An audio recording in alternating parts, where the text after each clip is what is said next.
Boa noite, queridos irmãos e irmãs.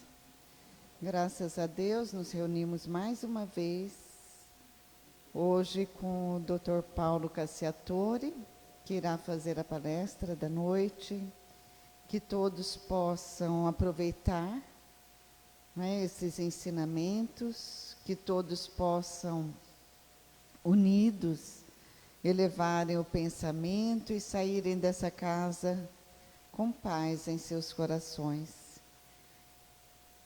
Nós recebemos hoje uma mensagem de Emmanuel, que foi distribuída aqui, né, que eu vou ler. Ergue-te, caíste em depressão, ergue-te no trabalho. O tempo disponível é riqueza em seus braços. Não permita que o tédio faça treva em vossos dias. Trabalhe e ajuda alguém que sofra mais que nós. Pensa no sol que ampara do verme aos grandes mundos. Se deseja servir, já tem vaga com Deus. Então, que Jesus abençoe a todos nós. E nós iniciamos então o trabalho da noite fazendo a prece que Jesus nos deixou, dizendo que o Pai é nosso. Pai nosso que estais no céu, santificado seja o vosso nome, venha a nós o vosso reino. Seja feita a vossa vontade, assim na terra como nos céus. O pão nosso de cada dia nos dai hoje. Perdoa, Pai, as nossas ofensas, assim como nós perdoamos a quem nos tem ofendido. E não nos deixes cair em tentações, mas livrai-nos de todo mal, que assim seja.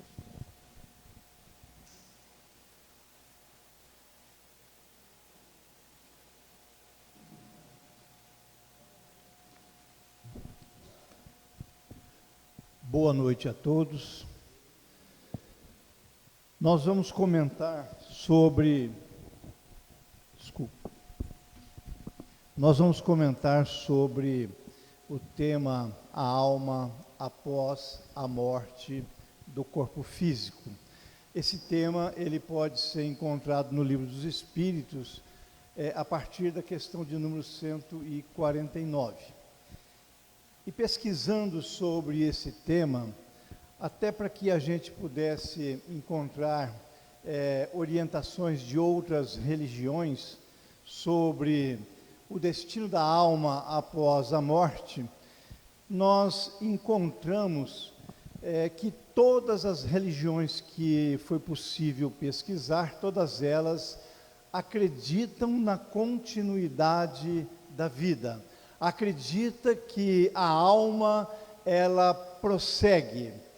E as divergências ou as diferenças maiores ou principais, elas estão relacionadas à ressurreição e à reencarnação. Os protestantes, os católicos, os evangélicos, o judaísmo, o islamismo, eles acreditam na ressurreição, enquanto que a doutrina espírita e outras religiões, eles acreditam na reencarnação.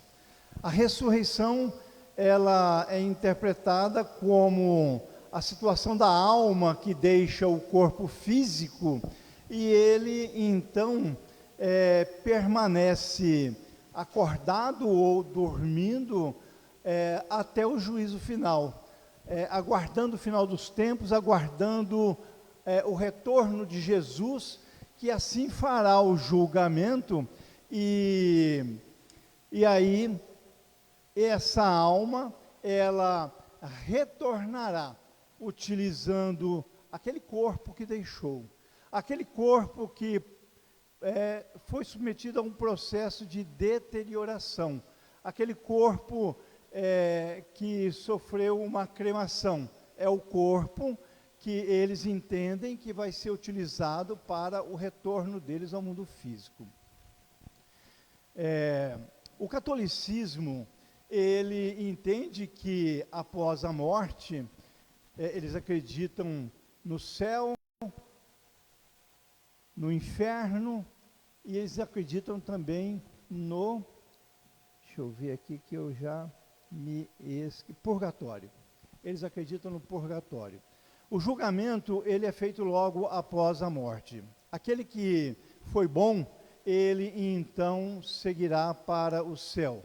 Aquele que não foi tão bom, ele permanece no purgatório, e por meio das preces ele poderá recuperar o seu quadro, a sua situação. Mas aquele que foi para o inferno, esse não tem mais salvação. Esse está fadado às penas perpétuas ou penas eternas. O protestante, eles entendem que após a morte, o catolicismo acredita na ressurreição, e os protestantes, após a morte, essa alma, ela permanece em comunhão com Jesus, aguardando o juízo final e, na sequência, a ressurreição. Os evangélicos, eles entendem que a vida continua, eles acreditam na ressurreição e eles entendem que existe o céu e o purgatório.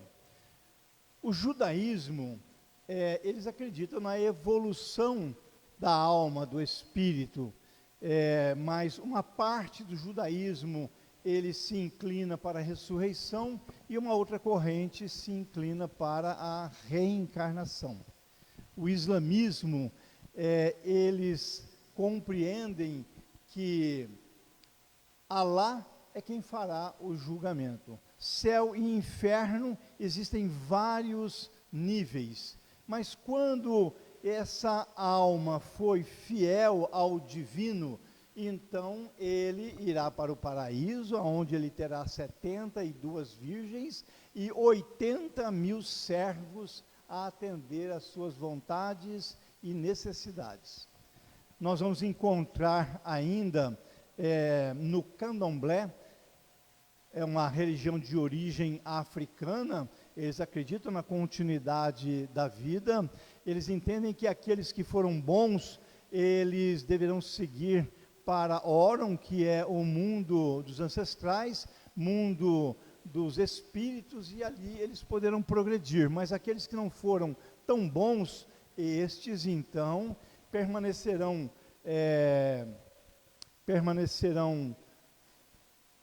num estágio de não, como que eu me diria assim, andando a esmo, né, até aguardar a reencarnação. O hinduísmo e o budismo é uma religião predominante da Ásia. Eles compreendem que existe um ciclo evolutivo, eles compreendem que a qualidade da reencarnação está diretamente ligada ao karma, às ações positivas ou negativas que eles tiveram em outras vidas. Eles entendem que o grande objetivo é não ter mais a necessidade de nascer e morrer. O budismo compreende ainda que em algumas situações a alma ela poderá reencarnar o espírito de um animal. No dia 3 de outubro de 1804, na cidade de Lyon, na França, nascia Hippolyte Léon Denisard Rivail. Nós conhecemos pelo nome de Allan Kardec. Kardec, ele veio ao mundo trazendo uma grande missão, que era trazer do alto a doutrina espírita. A doutrina espírita, e por meio dela, ele comprovou a imortalidade da alma, ele nos trouxe a informação de que todos nós somos espíritos eternos, filhos de Deus, filhos do nosso Pai, e ele ainda nos trouxe a informação de que todos nós, por meio da reencarnação, haveria a possibilidade de nós vivenciarmos programações de vida com o objetivo de repararmos erros e nós evoluirmos. André Luiz, na introdução do livro Nosso Lar, ele descreve que a existência está relacionado a um ato, o corpo físico a uma roupa, o século a um dia. Todos nós temos um corpo físico, um corpo de carne, que ele é doado pelos nossos pais. Mas nós não somos apenas esse corpo físico, somos espíritos eternos que vestimos esse corpo com uma finalidade de crescermos e evoluirmos espiritualmente. A morte, ela pode ser antecipada pela vontade do espírito que reencarnou, por meio do suicídio. Mas a vida, ela pode ser prolongada na medida da necessidade e do merecimento. Na questão de número 149 do Livro dos Espíritos, ele descreve que sucede à alma no instante da morte. O que acontece? No instante da morte, ocorre o desligamento do corpo físico ao corpo espiritual. Nós estamos vinculados, ligados a um laço fluídico. Esse laço fluídico, ele surge no nosso nascimento. Após a fecundação, é que se liga o laço fluídico do embrião até o espírito que irá reencarnar. E na medida que as semanas dessa gestação passam, esse laço ele vai se ajustando, ele vai encurtando, e o espírito vai diminuindo o seu tamanho até ele se acoplar no corpo físico que está em formação. Mas no momento da morte, ocorre o desligamento deste laço. E ele não é igual para todos, ocorre de forma diferente. Nós vamos encontrar o desligamento na morte natural e nós vamos encontrar o desligamento nas mortes violentas.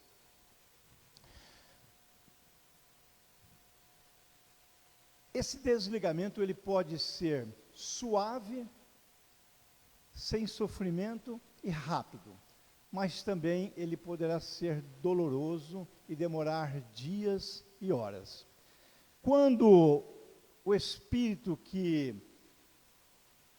reencarnou e ele está no seu momento da morte, no momento do desligamento, se esse espírito foi um espírito bom, que ele adquiriu valores morais, foi um espírito que ele se vinculou à espiritualização, se afastando da materialidade, dos apegos às coisas materiais, ele foi uma boa pessoa, o desligamento será suave e ele nem irá perceber.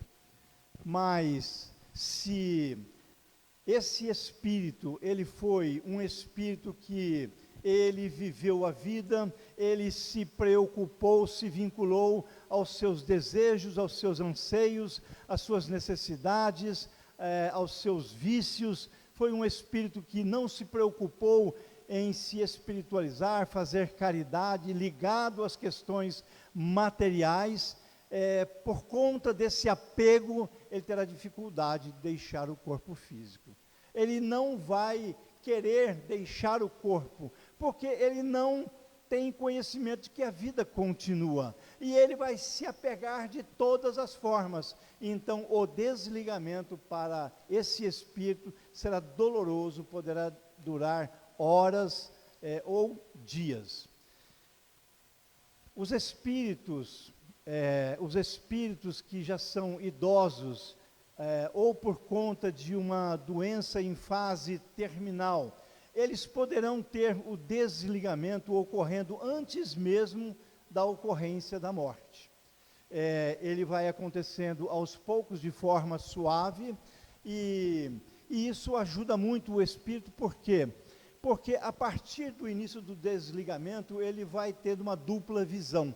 Ele enxerga o mundo físico e ele consegue enxergar o plano espiritual. Ele vê ali, fazendo visitas a ele, os pais, os avós, familiares, amigos que já se encontram em boas condições no plano espiritual. Vem dar a ele a certeza de que a vida continua. Vem conceder a ele confiança, vem trazer a ele a força, a esperança. Então, o espírito, ele que irá desencarnar, ele fica numa condição melhor.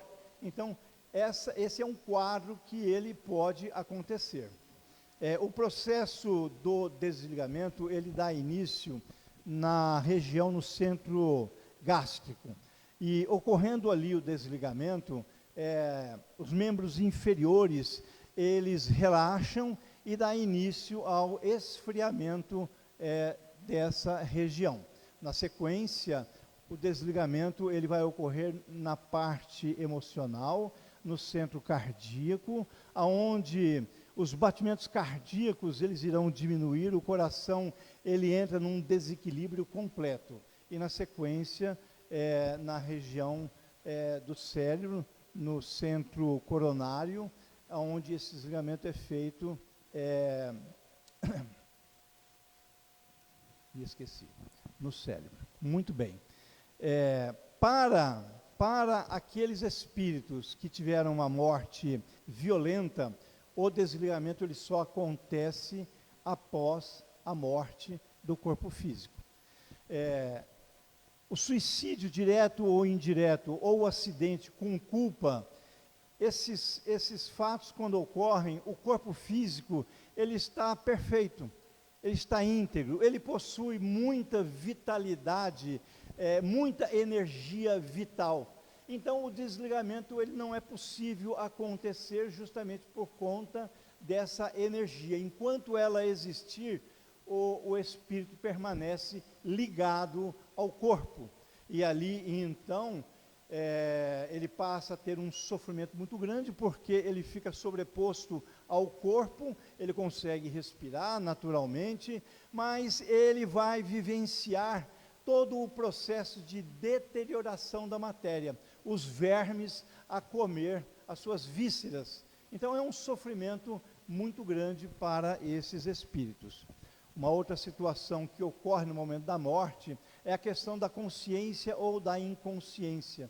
A grande parte, o espírito ele estará inconsciente, mas alguns eles poderão ter a consciência justamente porque eles pedem para que o registro desses acontecimentos eles possam ser úteis a todos nós.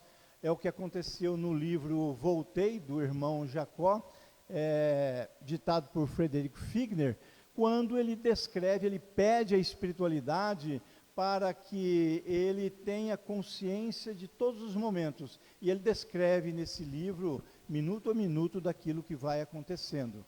No livro Memórias de um Suicida, psicografado por Ivone Pereira, ele traz também uma informação muito semelhante de Camilo Castelo Branco, que era um poeta português, e ele se suicida com um tiro na cabeça.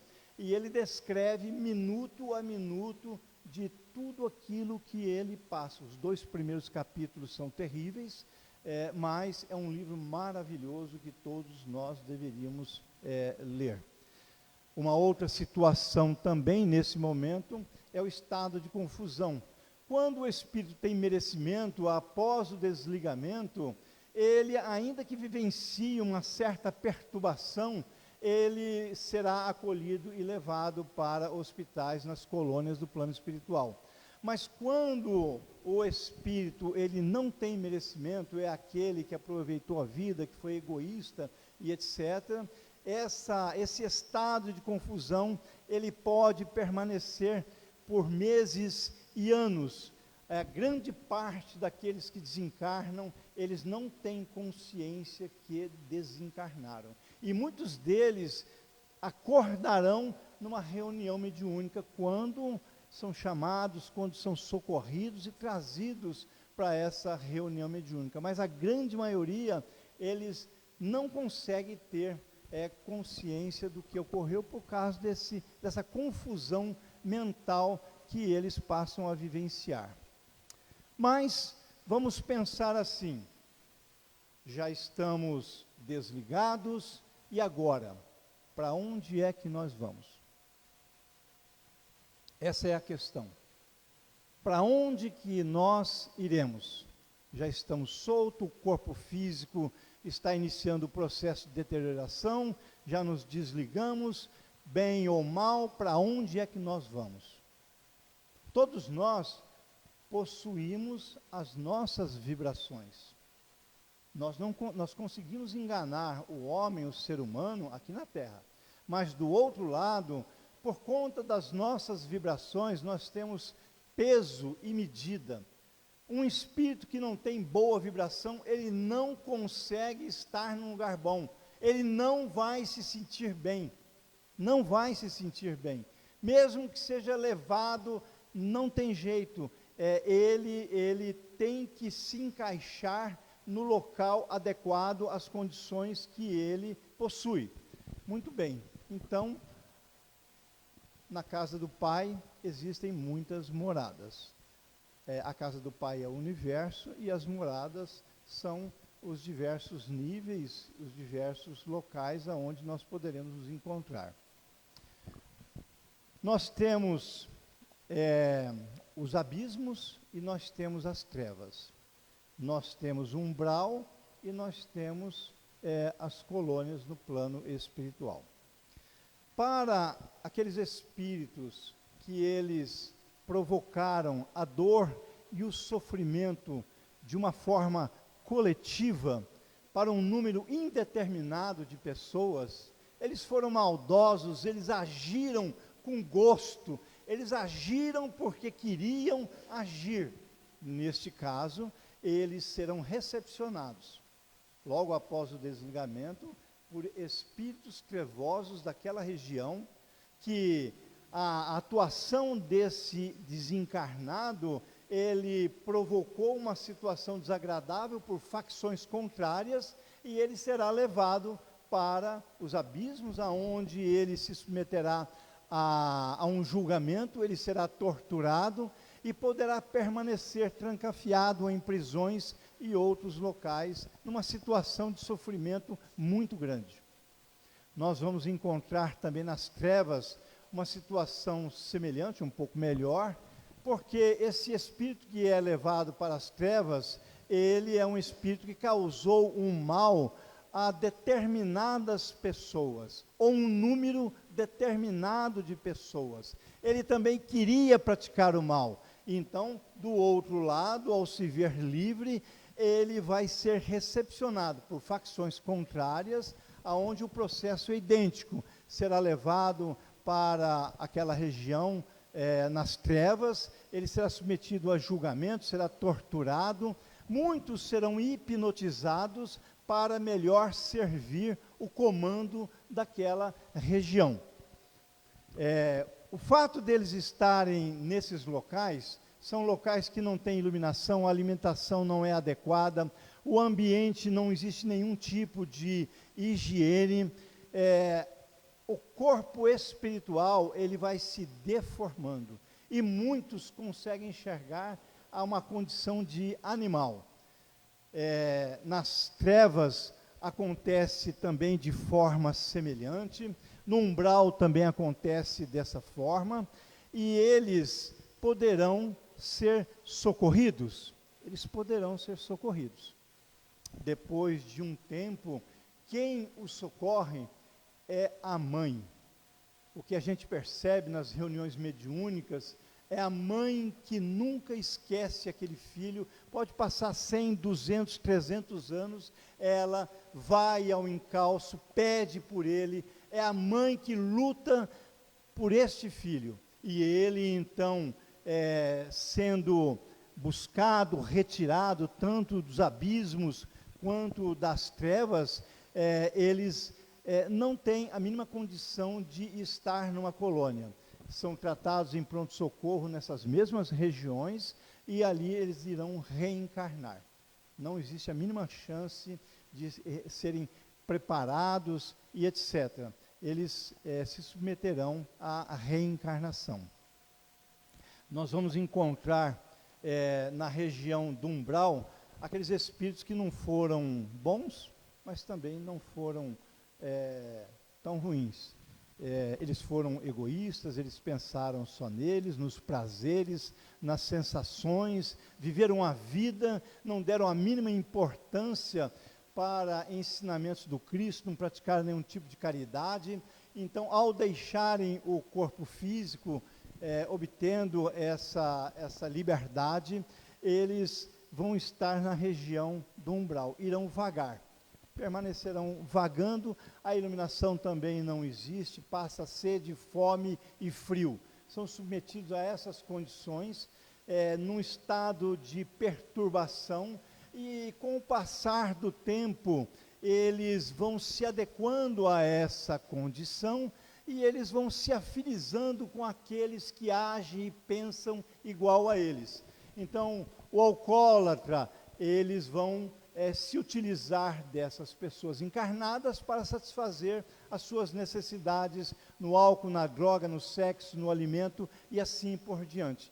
Viverão ao nosso lado, sugando as nossas energias.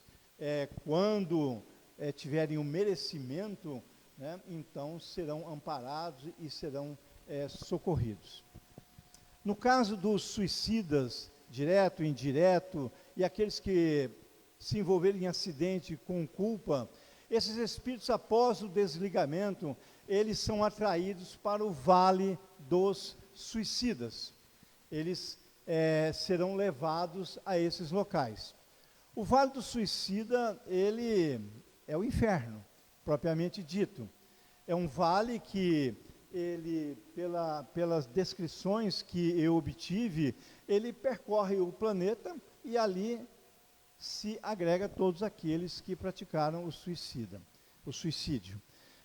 Aqueles que explodiram a cabeça com um disparo de arma de fogo, eles ficam assistindo, sentindo essa explosão de forma continuada, a sangrar, daqui a pouco novamente o disparo, como se fosse uma fita que vai e que volta, no mesmo sentido, aquele que pula das alturas, aquele que se enforca, ele fica gritando, chorando, porque não consegue respirar. O que se envenena, ele fica com a região da laringe, faringe, esôfago, estômago, a queimar direto. É uma dor, é um sofrimento, é uma loucura sem fim.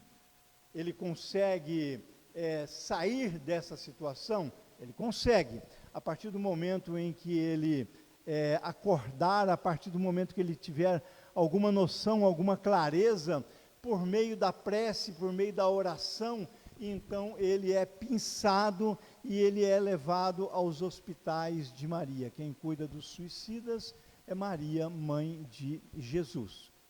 Mas aqueles espíritos que tiveram a sua oportunidade no mundo físico e eles cumpriram bem a sua missão na Terra, foram pessoas boas, foram pessoas que adquiriram valores morais, foram pessoas que praticaram o amor, a caridade, essas pessoas estarão sendo recepcionadas pelos próprios familiares.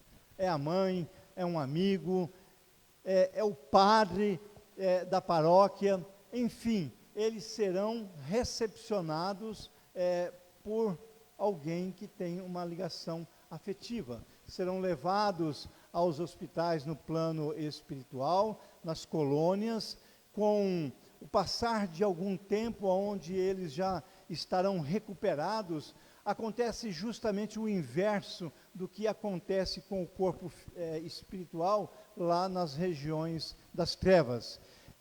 Vamos pensar assim, um espírito que desencarnou em torno de 90 anos, ele deve ganhar aí pelo menos uns 20, 25 anos. Ocorre um rejuvenescimento natural para esses espíritos. Eles vão se recuperar, eles vão se preparar, eles vão trabalhar, e no momento certo, próximo à reencarnação, eles então irão estudar exatamente o ponto, a sua deficiência, se fumava, se bebia, se o excesso era o sexo, se era a gula, enfim, nós vamos nos preparar, conhecendo o nosso corpo físico, para que a gente possa retornar em melhores condições. As crianças que desencarnam, todas elas são amparadas. Nenhuma criança permanece na região do umbral, trevas ou abismo. Todas as crianças, eles são amparados e levados para os educandários, ou se existir familiares, avós e etc., eles ficarão com os avós na casa que essa família ocupa. Para os espíritos que vivenciaram dificuldades físicas, tiveram problemas físicos, não enxerga, não ouve, não consegue andar, assim por diante, se esses espíritos que estão tendo essa oportunidade, com essas limitações, eles conseguiram compreender o porquê que eles estão passando essa dificuldade. Porque a grande dificuldade é isso, é nós entendermos por que é que nós estamos passando por esse processo. O acaso, ele não existe, algum motivo há. Então, se nós compreendemos que eu estou reparando aquilo que eu causei, e eu tiver um bom relacionamento, uma boa convivência, passar numa cadeira de roda mais tranquilo, confiante, do outro lado, após o meu desencarne, serei levado a locais bons e naturalmente eu vou recuperar as minhas condições. Ou serei submetido a cirurgias para que eu possa ter a minha saúde novamente. No entanto, se eu não aproveitei a oportunidade, se eu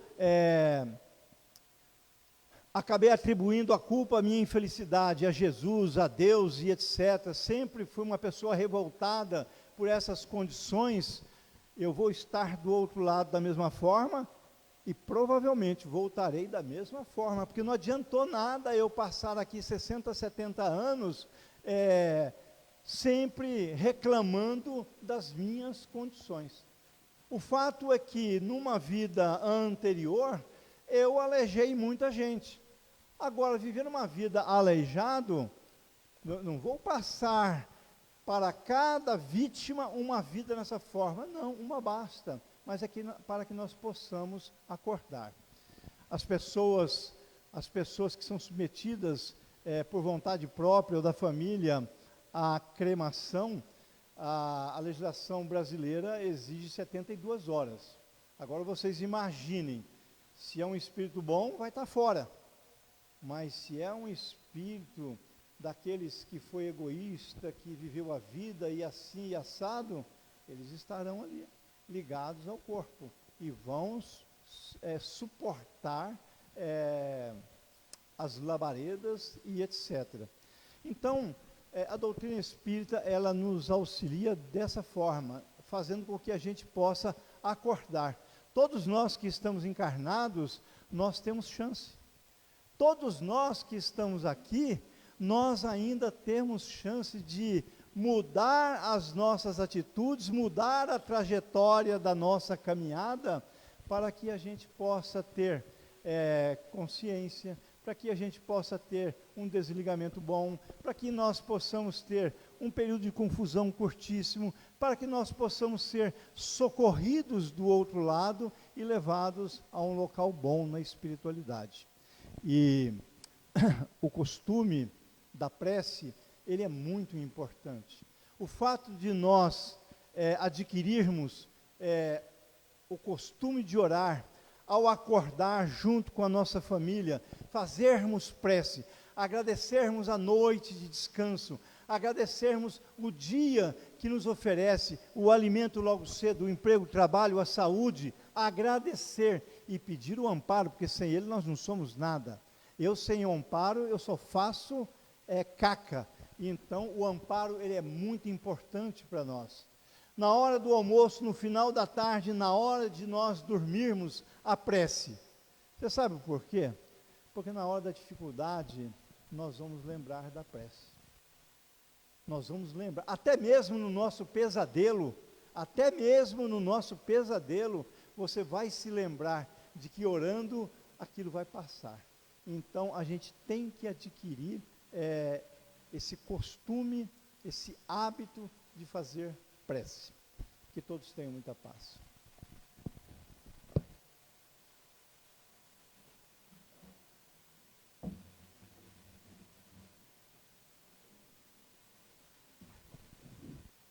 Nós agradecemos, né, a presença do Dr. Paulo. Agradecemos também aqueles que acompanham pela página do Facebook as lives, as palestras que aqui acontecem, né, que esse entendimento da doutrina possa vir de encontro às nossas necessidades e também para facilitar um pouco a nossa vida. Então vamos agradecer o amparo dos amigos espirituais, que Jesus esteja no coração de cada um de nós. Vamos então elevando o pensamento, vamos fechando os nossos olhos, visualizando a figura meiga de Jesus. Jesus ao nosso lado. É como se a sua presença pudesse tirar de nós aquela angústia, aquela ansiedade, aquela dúvida, nos fortalecendo para caminhar. Agradecemos, Senhor, as bênçãos da nossa vida. Pai nosso que estais no céu, santificado seja o vosso nome. Venha a nós o vosso reino, seja feita a tua vontade, assim na terra como no céu. O pão nosso de cada dia nos dai hoje. Perdoa, Pai, as nossas ofensas, assim como nós perdoamos a quem nos tem ofendido. E não nos deixes cair em tentações, mas livrai-nos de todo mal. Que assim seja.